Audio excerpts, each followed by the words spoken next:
네, 오늘 함께 예배드리는 우리 성도님들에게 하나님의 예비하신 큰 은혜가 있기를 축복합니다. 네, 우리가 수요일 저녁마다 성경 파노라마를 하고 있는데요. 오늘은 예레미야 에가서를 보도록 하겠습니다.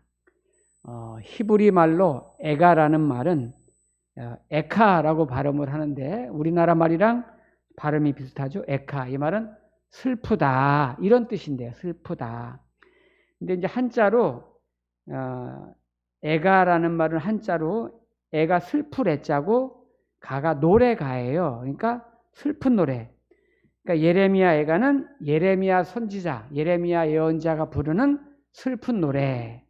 이렇게 이해하면 되겠습니다. 그러면 예레미야 예언자는 왜 슬픈 노래를 불렀을까? 그는 주전 586년에 유다 나라가 저 북쪽에 바벨론 제국의 침공으로 말미암아 거기에는 하나님의 물론 심판이 있었지만 심판 이 바벨론의 침공으로 유다 나라가 완전히 멸망당해서 예루살렘 성전도 무너지고 백성들도 포로로 다 붙들려 가고 아주 이 유다 나라 입장에서는 절망과 치욕의 날, 그 날을 기억하면서 예레미야가 애도하는 마음으로 슬퍼하는 마음으로 탄식하며 부른 노래가 바로 예레미야 에가입니다.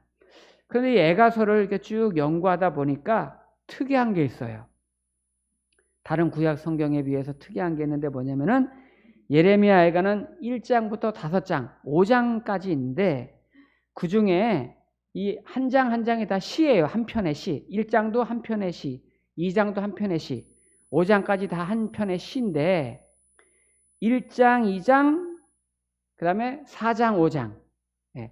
1장, 2장, 4장, 5장이 전부 다 1절부터 22절까지 있어요. 1절부터 22절, 1절부터 22절.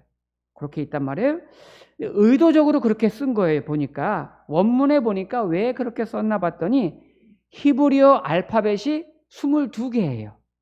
그러니까 히브리어 알파벳 22개니까 1절은 히브리어의 첫 알파벳으로 쓰고 2절은 두 번째 알파벳을 쓰고 3절은 세 번째 알파벳으로 이렇게 써서 각 장마다 한 절을 다 그렇게 해서 22절씩 이렇게 쓴 거죠.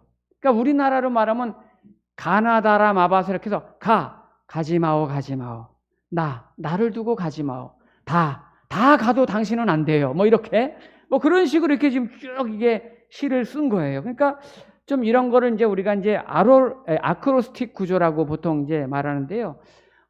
이런 구조로 된 이제 시가 흔치 않은데, 이제 우리나라 이제 이 대학생 선교단체 중에 요즘 대학생만 하진 않는데, 대표적으로 CCC도 있고, YM이라는 예수전도단도 있고, 그런데 이제 조이라는 단체가 있죠.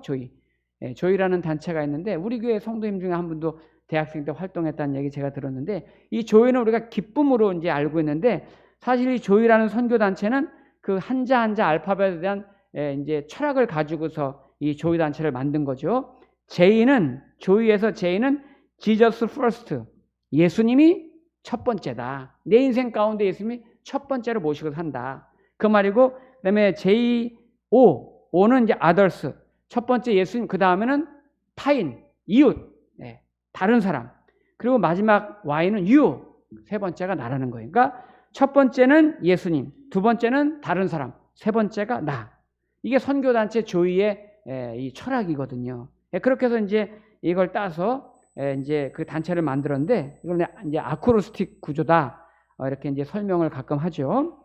근데 예레미야 오늘 이 에가서도 이런 식으로 1장부터 5장까지 이렇게 이제 매 절마다 알파벳 순서에 따라서 슬픔을 노래한 그런 시다. 이렇게 말할 수가 있는데요. 유대인들은 그래서 특히 막 신앙이 깊은 경건한 유대인들은 이 예레미야 에가를 노래로 이렇게 곡을 붙여가지고 이제 부르고 외우고 그렇게 했어요. 우리나라 옛날 노래 중에서 이제 이 나라의 어떤 안타까움을 노래한 것 중에 아리랑 또 옛날 황성예터 아시죠? 황성예터에 이런 노래 또 한 500년 이런 거 그죠? 여러분 다 아시죠? 예. 근데 이런 노래들이 이제 막 절망의 애통의 이런 좀 한이 좀 담아 있는 그런 노래들인데 유대인들은 이런 노래를 부른 거죠.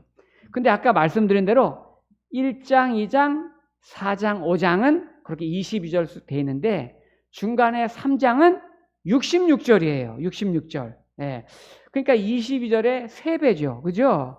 3배인데 성경이 66권이에요. 그죠? 예. 근데 이제 그래서 자연스럽게 요 예레미야에 가서 요 3장이 예레미야가 전체의 어떤 문학적으로나 신학적으로 중심 역할을 하고 있어요. 그래서 오늘 우리가 이제 텍스트 본문으로 3장을 이제 읽었는데 3장이 전체의 어떤 산맥과 같은 구조를 가지고 있습니다. 그래서 이제 결론에 가서는 아마 3장을 중심으로 나오겠는데요. 자, 오늘 그래서 예레미야 애가서에서는 크게 2가지 주제를 제가 정했는데 제가 주보 안쪽에 기록을 했는데 2가지 주제 중에 첫 번째 주제는 유다는 우리의 죄 때문에 멸망을 하였습니다. 네. 유다는 우리의 죄 때문에 멸망하였습니다. 네. 바벨론이 쳐들어와서 유다 나라가 멸망했지만 그거는 사실 표면적인 것이고 실제로는 우리의 죄 때문에 유다 백성의 죄 때문에 저와 여러분의 죄 때문에 멸망한 것이다. 이거를 이제 예레미야가 이제 메시지를 주고 있는 거예요.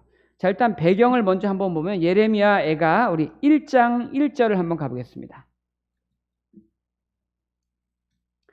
1장 1절 2절 제가 읽어볼게요. 슬프다 이 성이여 전에는 사람들이 많더니 이제는 어찌 그리 적막하게 앉았는고 전에는 열국 중에 크던 자가 이제는 과부같이 되었고 전에는 열방 중에 공주였던 자가 이제는 강제 노동을 하는 자가 되었도다. 밤에는 슬피 오니 눈물이 뺨에 흐름이여 사랑하는 자들 중에 그에게 위로하는 자가 없고 친구들도 다 배반하여 원수들이 되었도다. 여러분 어때요? 1절, 2절이 좀 막 슬프잖아요. 마치 요즘 CNN 리포터가 이제 그 우크라이나 이렇게 쭉 현장을 막 카메라로 막 취재하면서 그 잔혹함을 취재하면서 여러분 보십시오. 얼마나 슬픕니까? 얼마나 안타깝습니까? 이 전쟁의 참화를 보세요. 예루살렘 성이 무너졌습니다. 주민들이 다 붙들려 갔습니다. 이렇게 막 생생하게 보도하듯이 예레미야 지금 1장 1절부터 그렇게 막 안타깝고 고통스럽고 슬픈 내용이 이렇게 지금 쓰여져 있지요. 저는 예레미야서 오늘 설교 준비하면서 그런 생각이 좀 들었어요. 이 코로나라고 하는 이 아주 이 감염병으로 말미암아서 우리 곳곳이 다 어려움을 당했지만 우리 한국교회도 막 폭탄 맞은 것 같은 그런 상황이 되어버리고 말았어요. 그래서 전체적으로 한국교회가 많이 타격을 받고 힘들어하고 있습니다. 특별히 어린이, 중고등부 청년들도 많이 타격을 많이 받았어요. 이 코로나 사태로 인해서 교인들이 얼마 동안 나오지 못하게 되니까 그 기간이 1년, 2년 막 길어지면서 아이의 교회를 떠나버리는 그런 성도들, 그런 젊은이들, 그런 아이들이 너무나도 많았던 거죠. 여기 어르신들은 기억하시겠지만 저 어릴 때만 해도요 여름 성경학교 이렇게 하면 막 머리에 막 이제 고무형 같은 거 쓰고 막 북치고 장구치고 동네 한 바퀴 이렇게 돌잖아요. 그러면 아이들이 우르르르 막 몰려왔어요. 그래가지고 거기 교회에서 또 마당에서 막 찬양하고 그러면서 아이들 막 율동하고 그러면은 동네 사람들 막 잔치하듯이 많이 모였다고요. 예, 그래서 그 예전에는 이 조금만 열심히 하면 교인들이 꽉꽉 들어차고, 예, 또 놀 데가 교회밖에 없어요. 예, 옛날에 무슨 게임기가 있습니까? 무슨 장난감이 있습니까? 놀 데가 없어요. 예, 하다못해 동네 놀이터도 없었으니까, 그죠? 그러니까 교회 오면 놀 게 너무 많은 거예요. 예, 프로그램도 많은 거예요. 그러니까 교회가 금방 막 웬만하면 막 부흥하고 아이들도 많고 막 그랬단 말이죠. 그런데 지금은 어때요? 물론 코로나 이전부터도 한국교회가 흔들흔들했지만 코로나의 어떤 직격탄을 맞고 나서 이 한국교회가 큰 어려움을 겪고 있고 특별히 우리의 다음 세대라고 불리는 우리 자녀 세대, 어린이, 중고등부, 청년 세대가 점점점 막 무너지고 있다 이런 말들을 하고 있어요. 그래서 우리가 저도 이 에가서를 읽으면서 무너져가는 우리 교회 학교, 우리 자녀, 우리 가정, 또 성도들 이런 거를 생각할 때 예레미야처럼 슬프다 이 성이여 하는 것처럼 1장 1절에 그렇게 시작했죠. 슬프다 이 성이여 전에는 사람들이 많더니 막 그런 안타까운 마음이 드는 거예요. 애통하는 마음이 드는 거예요. 우리 성도님들도 이 한국교회를 보면서 우리 애통하는 마음으로 기도하기를 축복합니다. 자, 그런데 이 에가서에서 이 예레미야가 더 막 아프고 더 막 고통스럽고 슬프게 노래할 수밖에 없었던 이유가 뭐냐면은 바벨론 군대가 막 쳐들어와서 계속 쳐들어와서 우리나라로 말하면 저 6.25 때 막 저 부산까지 가서 부산 딱 감싸고 있었던 것처럼 계속 쳐들어와서 예루살렘 성을 포위했어요. 예루살렘 똘똘 몇 걸음 포위해서 꼼짝 못하게 하니까 그게 한 달, 두 달 계속 꼼짝달싹 못하니까 예루살렘 성 안에 있는 사람들이 이제 먹을 게 없는 거예요. 그러니까 어떻게 해요? 자식을 잡아먹어요. 자, 한번 볼까요? 예레미야가 2장 20절 말씀 한번 보세요. 2장 20절. 2장 20절에 보니까요. 여호와여 보시옵소서 주께서 누구에게 이같이 행하셨는지요. 여인들이 어찌 자기 열매 곧 그들이 낳은 아이들을 먹으며 제사장들과 선지자들이 어찌 주의 성소에서 죽임을 당하오리까. 또 하나 볼게요. 4장 10절. 4장 10절. 끔찍한 일이 있어요. 4장 10절에 보니까 딸 내 백성이 멸망할 때에 자비로운 부녀들이 자기들의 손으로 자기들의 자녀들을 삶아 먹었도다. 세상에 인육을 갖다가 그것도 자기 자식을 내가 굶게 생겼으니까 자녀를 삶아 먹는 눈 뜨고 볼 수 없는 상상할 수 없는 일이 이렇게 일어나는 거예요.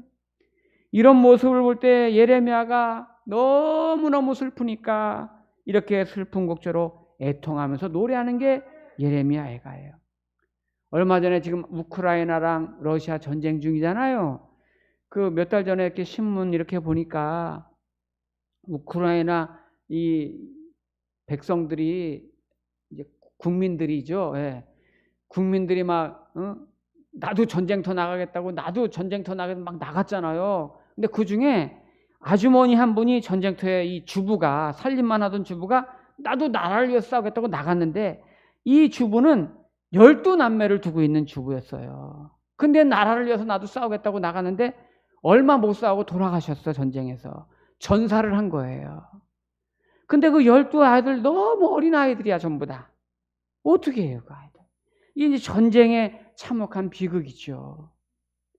마치 이런 것처럼 이 예루살렘이 이스라엘의 이 바벨론의 침공을 당해가지고 이렇게 어려움을 겪고 많은 사람의 사상자가 나고 붙들려가고 이럴 때 예루살렘은 여러분 평화의 성, 거룩한 성이라는 별명을 가졌습니다. 그래서 자기네 백성 스스로가 우리는 세계 중심이다 이렇게 생각했고 실제로 우리는 배꼽이라는 이 신체 중간이 배꼽인가 보지 아마?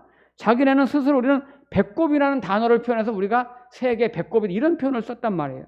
근데 지금은 다 죽게 생겨가지고 자식을 잡아먹는 일까지 생겼으니 이렇게 안타까운 일이 벌어졌어요. 그럼 이렇게 바벨론에서 망하게 된 이유가 뭘까? 자, 이제 이유를 정확히 찾아볼게요. 예레미야가 1장 다시 갑니다. 1장 5절에 보니까요. 거기 딱 나왔죠? 1장 5절 제가 읽겠습니다. 그의 대적들이 머리가 되고 그의 원수들이 형통함은 그의 뭐죠? 그의 죄가 많음으로 여호와께서 그를 곤고하게 하셨음이라. 어린 자녀들이 대적에게 사로잡혔도다. 그렇습니다. 예루살렘 도성이 망하고 이스라엘이 망한 것은 바로 우리의 죄 때문입니다. 우리의 바벨론이라는 강대국이 이스라엘은 약소국이니까 쳐들어와서 망했다. 이거는 핑계예요. 이스라엘 백성들이 자기네가 그냥 명분 좋게 하는 핑계, 저 바벨론 강대국이 우리 약속을 쳐서 우리가 망한 거야. 스스로 자기네가 그렇게 말했지만 그거는 핑계예요. 우리가 신앙생활도 핑계대는 사람들이 종종 있어요. 여러분, 핑계를 대려면은 열심히 신앙생활 안 하려면 핑계댈 게 많고요. 또 열심히 신앙생활 하는 사람도 얼마든지 핑계댈 게 있어요. 예. 누구 때문에 못합니다. 무엇 때문에 못합니다. 뭐 때문에 안 됩니다. 누구 때문에 안 됩니다. 여러분, 우리가 신앙생활하면 자꾸 핑계거리가 생기면 자꾸 신앙이 위축되고 숨어 들어가요. 아유, 집사님 왜 교회 안 나오셨어요? 권사님 왜 봉사 안 하셨어요? 아, 요새 왜 기도생활 게을리하세요? 아, 네, 무슨 일이 생겨서요. 뭐 때문에 바빠서요. 아, 누구 때문에요? 이런 신앙은 평생 그래, 평생. 네. 나이가 중년이 되고 70이 되고 80이 돼서 그때 왜 안 나? 아, 그때 누구 때문에? 또 뭐 늘 그래, 늘. 네. 제가 교회 처음에 개척할 때 이제 막 난지 얘기 얼마 안 됐어요. 근데 막 등에 들쳐업고 나와서 또 손잡고 나와서 그리고 막 전도하고 그런 성도님들 계셨어요. 지금 우리 교회 나오시잖아요. 누구라고 말은 안 하지만 거리 전도 막 할 때 저 애기 들쳐업고 막 버스 타고 막 차 타고 막 30분 40분 집에서 거리 먼데도 주중에 나와서 그렇게 전도하고 매주 막 거리 찬양하고 핑계가 없는 거예요. 막 저 안산에서도 막 매주 와가지고 이렇게 전도하고 다니고. 그런데 여유 있고 넉넉하고 그래도 바빠요, 못해요. 그런 사람은 지금도 못하더라고. 지금도 바빠. 어떤 사람은 제가 예전에 신방을 갔더니 그 부인은 열심히 믿는데 남편은 그냥 가끔 교회 한번 나오시는 분이에요. 근데 이제 대신방이라고 같이 옆에 앉아 계시더라고. 신방 받으면서 이 여자 집사님이 목사님, 이 술 좀 끊으라고 좀 해주세요 그러는 거예요. 술을 자꾸 마셔가지고 못 쓰겠다고 그래서 술 좀 끊으시죠. 그랬더니 그분이 목사님, 저희 집안은 저 고조 증조 할아버지 때부터 술 중독으로 쫙 내려온 집안입니다. 대대로 내려온 술 중독 집안인데 어떻게 술을 끊습니까? 여러분, 다 핑계예요, 핑계. 핑계. 우리가 핑계 속으로 자꾸 숨으면 원래 그 인간 본성이 그러거든요. 본성은 자꾸 핑계를 대려고 그러고 핑계 속으로 숨으려고 하는 게 우리의 본성이에요. 제가 예레미야 이 애가를 읽다가 그 얼마 전에 예레미야서를 하고서 오늘 예레미야 애가를 했잖아요. 성경을 쭉 오늘 말씀 좀 읽다가 예전에는 발견을 못했는데 이번에 발견한 게 있어요. 이게 저도 참 목사되니까 평생 공부하고 연구해야 돼. 예레미야서, 오늘 예레미야 애가를 하고 있는 거잖아요. 근데 예레미야서를 쭉 읽다 보니까 바벨론이라는 단어가 굉장히 많이 나와요. 예레미야 앞에, 예레미야는. 그러니까 바벨론이라는 단어가 얼마나 많이 나오는지 제가 한번 두고 읽으면서 쉬다가 다 못 쉬어가지고 이제 컴퓨터 프로그램이 있어요. 여기 성경 찾는. 거기다 다 두들겨 다 알아보니까 예레미야서에 바벨론이라는 단어가 160번이 넘어요. 그러니까 엄청 많이 나오는 거죠, 바벨론 단어가. 그러니까 이게 뭐냐면은 이 바벨론 나라에 이제 이스라엘 나라가 망하게 된 거잖아요. 유다 나라가 망하면서 핑계를 자꾸 댄 거예요. 바벨론 때문에 우리 신앙생활 못 합니다. 바벨론 때문에 두렵습니다. 바벨론 때문에 살기 어려워요. 바벨론 때문에 망했습니다. 다 그러고 있는 거예요. 그런데 놀랍게도 예레미야 애가에, 우리가 오늘 읽은 예레미야 애가는 바벨론이라는 단어가 한 번도 안 나와요. 한 번도. 그러니까 이거는 예레미야가 성경을 기록할 때 하나님의 감동으로 기록하면서 정확하게 이거를 구분해 놓은 거죠. 예레미야 애가는 바벨론이라는 단어가 한 번도 안 나와요. 이 말이 뭘까요? 바벨론이 강대국이었기 때문에 우리가 망한 게 아니다. 핑계대지 마라. 우리의 죄 때문에 너희가 계속해서 하나님의 우상을 섬기지 말라 그랬는데 계속 우상을 섬기고 하나님을 떠나지 말라 그래서 계속 하나님을 떠났기 때문에 우리 때문에 망한 거고 우리의 죄 때문에 망한 것이다. 이런 고백을 주는 거예요. 몇 년 전에 그 천주교회에서 자체 이제 신앙 이제 운동의 일환으로 네타시오 운동을 했었어요. 아시는 분 아시죠? 네타시오 운동. 좀 오래됐는데 지하철 타고 이렇게 하는데 오늘 할머니가 뭐라고 촉촉 하고 뭐라고 얘기해? 내 탓이요. 그러고 계시더라고. 예. 천주교에서 그런 운동을 했었어요. 내 탓이요. 여러분, 우리는 우리나라의 지금 이런 상황도 여러분 누구 탓하지 말고, 여러분 사실 우리 교회나 우리 가정이나 우리 기업이나 다 마찬가지입니다. 누구의 죄가 아니라 나의 죄, 내 탓입니다. 이렇게 고백하기 바랍니다. 여러분, 다른 사람 탓하기 전에 우리 기독교 안에도 요새 작은 모임이 하나 시작되는데 나부터라는 모임이 하나 생겼어요. 나부터 잘합시다. 나부터 변합시다. 나부터 사랑합시다. 나부터 실천합시다. 나부터 시작합시다. 이렇게. 옛날 그런 유행어도 있었죠. 너나 잘하세요. 이런 거.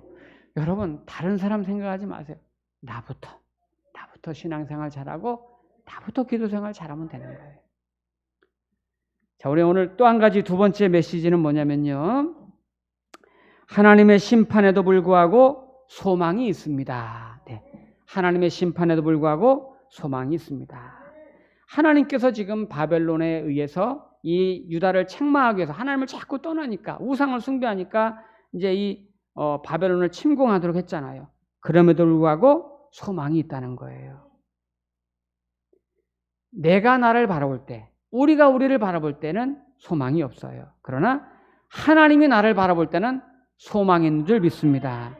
자, 오늘 우리가 본문을 읽었던 예레미야 애가 3장을 가보겠습니다. 예레미야 애가 3장 21절 말씀해 보니까요.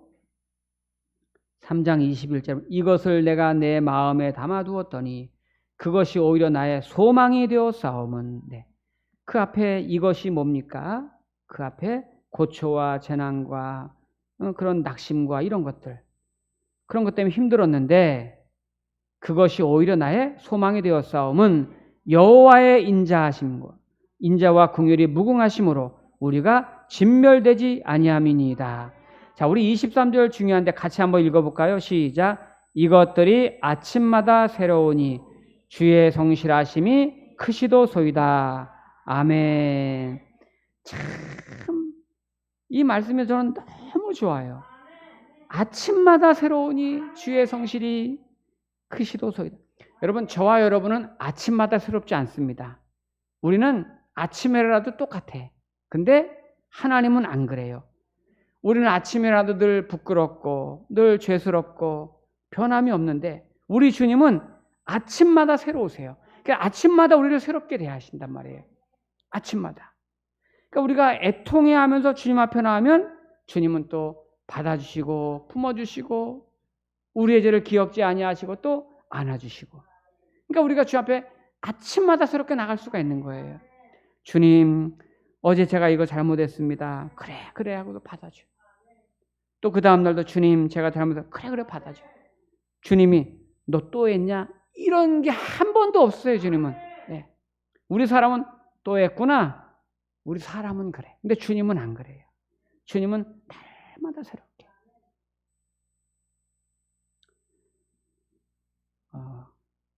우리 성도님들 중에 혹시 어저께 우리 자녀들이랑 신나게 싸우고 다툰 사람 있습니까? 진짜로 계시네요. 예. 혹시나 하고 마음에 감동이 와서 물어본 건데 진짜로 계셨네. 예. 그런데 우리가 이제 예를 들어 자녀가 막 너무 잘못하니까 막 그냥 막 이제 막 신경질 부리고 막 야단치고 그랬단 말이에요. 그런데 그 다음날 아침 되면 엄마 마음이 어때요? 너 나가! 그럽니까? 아니잖아요. 그 다음 아침 되면 이리 와. 그래. 또 안아주고 밥 먹고 얼른 학교 가자. 이게 엄마 마음이잖아요. 그런 것처럼. 우리 그 미국의 구약 학자인데요. 월터 브루그만이라는 박사님이 계신데 이분이 이제 이 코로나 팬데믹 기간 동안에 책을 한 권 내셨어요. 다시 춤추기 시작할 때까지라는 책인데요. 이 책에 보면은 이 코로나로 인해서 두 부류의 교인이 생겼다. 이렇게 말해요. 한 부류는 좀 적긴 하지만 주님과 더 많이 가까워지는 성도가 생겼다. 코로나 팬데믹에 오히려 주님 앞에 더 깊이 가까워지는 성도가 생겼다. 그리고 또 한 부류는 하나님으로부터 이런저런 이유로 멀어지는 그런 교우들이 생겼다. 이렇게 말해요. 좀 공감이 가요.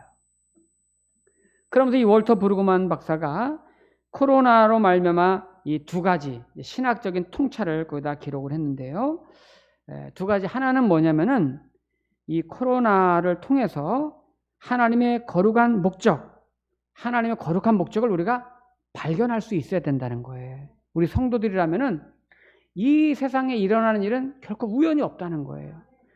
뭔가 하나님의 뜻과 계획이 때문에 이런 사태가 일어났을 것이다는 그런 하나님의 거룩한 목적을 우리가 볼 줄 알아야 된다는 거죠.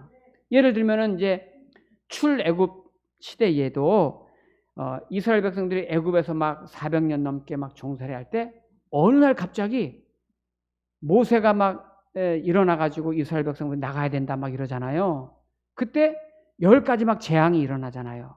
그 재앙이 일어날 때 이스라엘 백성들도 거기 같이 살았으니까 같이 막 재앙을 막 일어나는 거 아닙니까?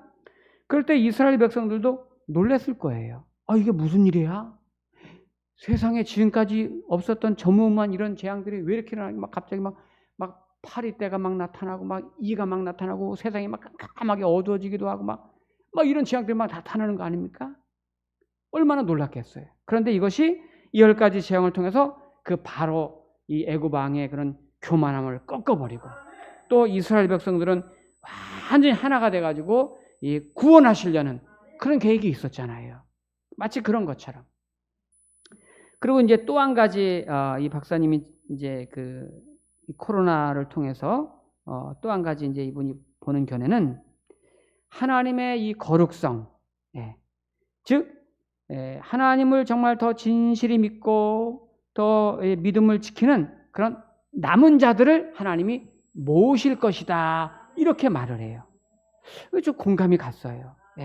그러니까 믿음으로 이렇게 걸러내는 거지.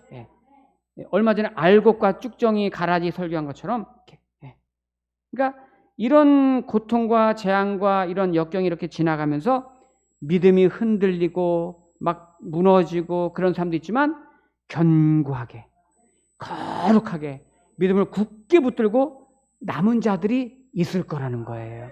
오늘 밤에 나온 성도들이 그 남은 자가 되기를 축복합니다.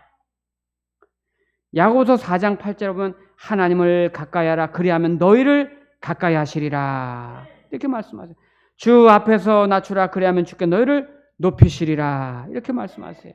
여러분 예레미야 애가는 분명히 슬픈 노래지만은 그 절망의 자리에서 주저앉아 있지 않고 포기하고 낙심하는 그런 슬픈 노래가 아니라 철저히 우리의 한계를 깨닫고 하나님을 멀리했던 우리 죄를 깨닫고 하나님을 바라보고 하나님 앞에 더 가까이 가서 믿음으로 붙들고 회복하는 그런 소망의 메시지를 저와 여러분에게 주시는 줄로 믿고 바로 이 시대에 이때 주는 말씀을 알고 이 나라를 위해서 코로나 팬데믹을 위해서 한국교회를 위해서 우리의 신앙을 위해서 우리도 함께 애통하면서 내 믿음을 더욱더 굳건하게 세워가기를 주의 이름으로 축복합니다.